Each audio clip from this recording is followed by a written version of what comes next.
क्या केवल 500 रुपए प्रति माह एसआईपी में निवेश करके 5.29 करोड़ रुपए की संपत्ति अर्जित करना संभव है? तो जवाब है हाँ। हम आईसीआईसीआई प्रूडेंशियल टेक्नोलॉजी फंड के माध्यम से 5.29 करोड़ रुपए की संपत्ति उत्पन्न कर सकते हैं। नमस्कार, मैं हूं नीलेश बोधी और आप देख रहे हैं मोटिवेटेड लाइफ कोच। हम आईसीआईसीआई प्रूडेंशियल टेक्नोलॉजी फंड का fund review, portfolio allocation, performance, downside protection और रिटर्न ऑन इन्वेस्टमेंट पर एक नजर डालने जा रहे हैं। आईसीआईसीआई प्रूडेंशियल टेक्नोलॉजी एक सेक्टोरल फंड है, यानी एक ऐसा फंड जो केवल आईटी स्टॉक्स में अपना निवेश करता है। इस फंड का जो नेट एसेट वैल्यू है वो है 155 रुपए 42 पैसे। इसका जो एयूएम है यानी 7,795 करोड़ अब तक लोगों ने इसमें इन्वेस्ट किए हुए हैं। इसमें कोई लॉक इन पीरियड नहीं है। अगर आप 15 दिन में एग्जिट करते हैं तो आपको 1% का एग्जिट रोड लगता है। एक्सपेंस रेशियो इस फंड का 0.81% है। एक्सपेंस रेशियो म्यूचुअल फंड द्वारा अपने खर्चों को पूरा करने के लिए लगाया जाने वाला वार्षिक रखरखाव शुल्क है। इसमें मैनेजमेंट फीस सहित एनुअल ऑपरेटिंग कॉस्ट भी शामिल है। रिस्कोमीटर के हिसाब से यह एक हाई रिस्क फंड है, यानी निवेशक जो हाई रिस्क ले सकते हैं वही इसमें निवेश करें। अगर हम इसके रिटर्न देखते हैं तो एक साल में इसने 46.60% का रिटर्न दिया है, 2 साल में 38.27% का, 3 साल में 31.57% का और जब से यह शुरू हुआ है तब से इसने 26.21% का रिटर्न दिया हुआ है। इसके जो फंड मैनेजर्स है वो है वैभव दुसाट, जो कि BTech MTech from IIT Madras है और उन्होंने एमबीए किया हुआ है विद 12 साल का एक्सपीरियंस है उनका। प्रियंका खंडेलवाल, जिन्होंने बीकॉम चार्टर्ड अकाउंटेंट है, वो कंपनी सेक्रेटरी है, सीएफए है विद 5 इयर्स एक्सपीरियंस। इस फंड में टोटल 42 स्टॉक्स है।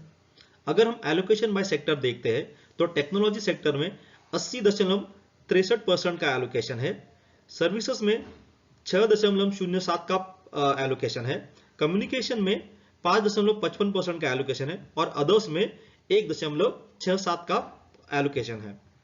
अगर हम एलोकेशन बाय मार्केट कैप देखते हैं तो लार्ज कैप में 73.03% का एलोकेशन है, मिड कैप में 14.65% का एलोकेशन है और स्मॉल कैप में 5.84% का एलोकेशन है। अगर हम इनकी टॉप स्टॉक होल्डिंग देखते हैं तो इन्फोसिस में इसका निवेश जो है वो है 24.11, टीसीएस में 8.62%, एचसीएल टेक्नोलॉजीज में 8.07% और टेक महिंद्रा में 6.75%। इसके सिवा यह यूएस की कंपनीज में भी निवेश करता है, जिनमें शामिल है Adobe, Microsoft, Accenture, Facebook, Workday, Cognizant, Salesforce और फ्रेशवर्क्स। आइए अब हम देखते हैं फंड के परफॉर्मेंस को।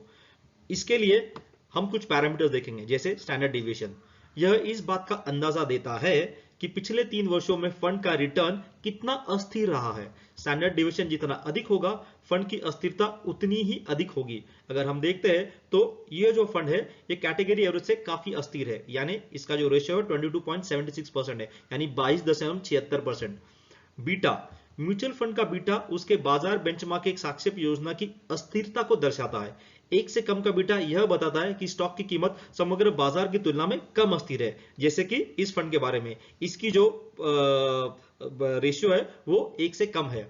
शार्पे रेशियो दर्शाता है कि रिटर्न उत्पन्न करने के लिए कितना जोखिम यानी रिस्क उठाया गया था। शार्पे रेशियो जितना अधिक होगा फंड उतना ही बेहतर होगा, तो यह फंड बेहतर है क्योंकि इसका शार्पे रेशियो भी बेहतर है। अल्फा दर्शाता है कि बेंचमार्क यानी इंडेक्स की तुलना में फंड ने कितना अतिरिक्त रिटर्न उत्पन्न किया है। जैसे कि हम देख सकते हैं यहां पर इस फंड ने बहुत ही अच्छा अतिरिक्त रिटर्न कमा कर दिया है।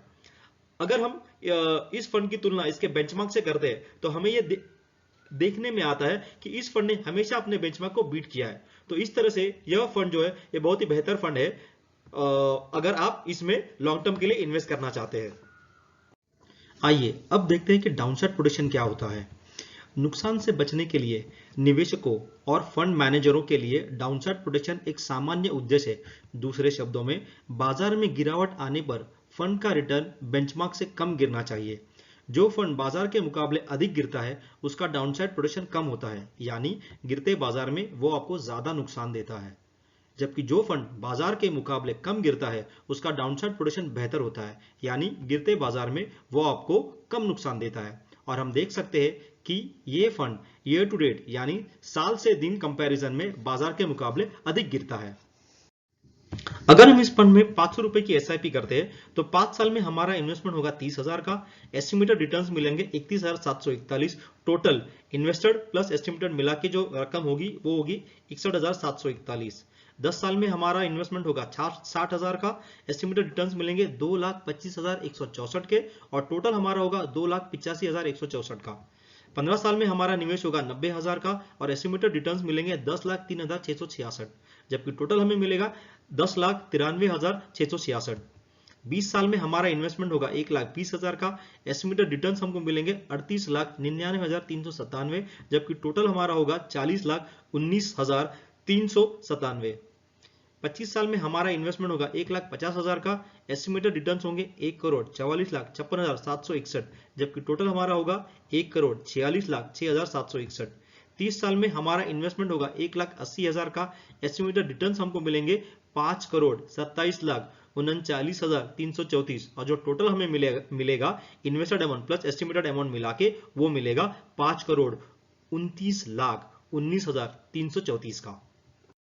अगर हम इस फंड में 50,000 का लमसम करते यानी एक मुश्त रकम इन्वेस्ट करते 50,000 की, तो 5 साल में आपकी इन्वेस्टमेंट होगी 50,000 की, एस्टिमेटेड रिटर्न्स आपको मिलेंगे 1,08,790, जबकि टोटल आपको मिलेगा इन्वेस्टेड प्लस एस्टिमेटेड मिला के 1,58,790। 10 साल में आपकी इन्वेस्टमेंट होगी 50,000 की, एस्टिमेटेड रिटर्न्स आपको मिलेंगे 4,54,284, जबकि टोटल आपको मिलेंगे 5,04,284। 10 साल में आपका इन्वेस्टमेंट होगा 50,000 का, एस्टिमेटेड रिटर्न्स आपको मिलेंगे 15,51,505 के और टोटल आपको मिलेगा 16,01,505 का। 20 साल में आपकी इन्वेस्टमेंट होगी 50,000 की, एस्टिमेटेड रिटर्न्स आपको मिलेंगे 50,36,053 रुपए का और टोटल आपको मिलेंगे 50,86,053 रुपए।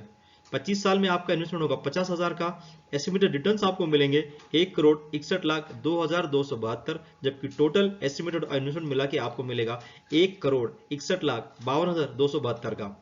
30 साल में आपकी इन्वेस्टमेंट होगी 50,000 की, एस्टिमेटेड रिटर्न्स आपको मिलेंगे 5,12,46,337, जबकि टोटल इन्वेस्टेड अमाउंट और एस्टिमेटेड मिला के आपको मिलेंगे 5,12,96,337 का। अगर हम इस फंड में 25 लाख की इन्वेस्टमेंट करते हैं यानी 25 लाख की SWP सिस्टमैटिक विड्रॉवल प्लान में लगाते हैं और उसमें से हर महीने 12,500 विड्रॉ करते हैं, तो आइए देखते हैं कि 12,500 रुपए निकालने के बावजूद भी ये फंड हमें कितना रिटर्न जनरेट करके देता है। तो 5 साल में आपका इन्वेस्टमेंट होगा 25 लाख, आपका विड्रॉवल होगा 7,50,000, जबकि आपका जो अमाउंट बनेगा यानी कंपाउंडेड होने के बाद में वो बनेगा 65,40,875। 10 साल की अवधि में आपका इन्वेस्टमेंट होगा 25 लाख, आपका विड्रॉवल होगा 15 लाख का, जबकि आपके पास टोटल जो फंड जनरेट होगा वो होगा 1,93,73,875। 15 साल की अवधि में आपकी इन्वेस्टमेंट 25 लाख की है, जबकि आप 22,50,000 का विड्रॉवल कर चुके होंगे और आपको टोटल रिटर्न मिलेगा 6,01,28,874 का। 20 साल की अवधि में आपकी इन्वेस्टमेंट 25 लाख की होगी, जबकि आप 30 लाख का विड्रॉवल कर चुके होंगे और फिर भी आपके पास जो पैसे जनरेट होंगे यानी जो फंड जनरेट होगा वो होगा 18,95,58,478। 25 साल की अवधि में आपकी इन्वेस्टमेंट होगी 25 लाख की, जबकि आप विड्रॉ कर चुके होंगे 37,50,000 का और उसके बाद भी आपको जो रिटर्न मिलेगा वो मिलेगा 60,06,616 का। 30 साल की अवधि के लिए आपकी इन्वेस्टमेंट होगी 25 लाख, आपका विड्रॉवल होगा 45 लाख का, जबकि आपका जो फंड रिटर्न जनरेट होगा वो होगा 190,59,86,979 का। तो देखा आपने, अगर आप इस फंड में 25 लाख की SWP करते हैं जिसमें आप 12,500 रुपया विड्रॉ करते हैं हर महीने, तो फिर भी यह आपको 30 साल की अवधि में 190,59,86,979 का रिटर्न बना के देता है। तो हमने ये देखा कि ICICI प्रूडेंशियल टेक्नोलॉजी फंड एक सेक्टोरल फंड है जो IT के स्टॉक्स में निवेश करता है। अगर आप इसमें 500 रुपए प्रति महीना की SIP करते हैं तो 30 साल में आपका जो रिटर्न होगा वो होगा 5,29,19,334। अगर आप इसमें एक मुश्त यानी लमसम 50,000 इन्वेस्ट करते हैं तो 30 साल में आपका जो रिटर्न होगा वो होगा 5,12,96,337 का। और अगर आप इसमें एक ही बार SWP करते 25 लाख की और उसमें से हर महीने 12,500 का विड्रॉल करते तो आपकी जो टोटल रकम बनेगी 30 साल में वो होगी 190 करोड़ की। वीडियो देखने के लिए धन्यवाद। नोट: म्यूचुअल फंड निवेश बाजार के खतरों के अधीन है। कृपया योजना से संबंधित सभी दस्तावेजों को ध्यान से पढ़ें। पिछली सफलता भविष्य के प्रदर्शन की गारंटी नहीं देती। अगर आप म्यूचुअल फंड में निवेश करना चाहते हैं तो हमें ईमेल कर सकते हैं bodhifacilities@gmail.com पर, या हमें कांटेक्ट कर सकते हैं 7349701701 पे। कृपया नीचे दिए गए लिंक पर क्लिक करें, अपना डेटा भरें और हमें आपको जल्द से जल्द मुफ्त रिस्क आधारित पोर्टफोलियो भेजने में खुशी होगी। अगर आप इस वीडियो को अंग्रेजी में देखना चाहते हैं तो डिस्क्रिप्शन में दिए गए लिंक या फिर आई बटन में दिए हुए जो लिंक है उस पर क्लिक करके आप इस वीडियो को अंग्रेजी में देख सकते हैं। कृपया हमारे चैनल को सब्सक्राइब करना ना भूलें। तो मिलते हैं अगले वीडियो में, तब तक अपना ख्याल रखिए।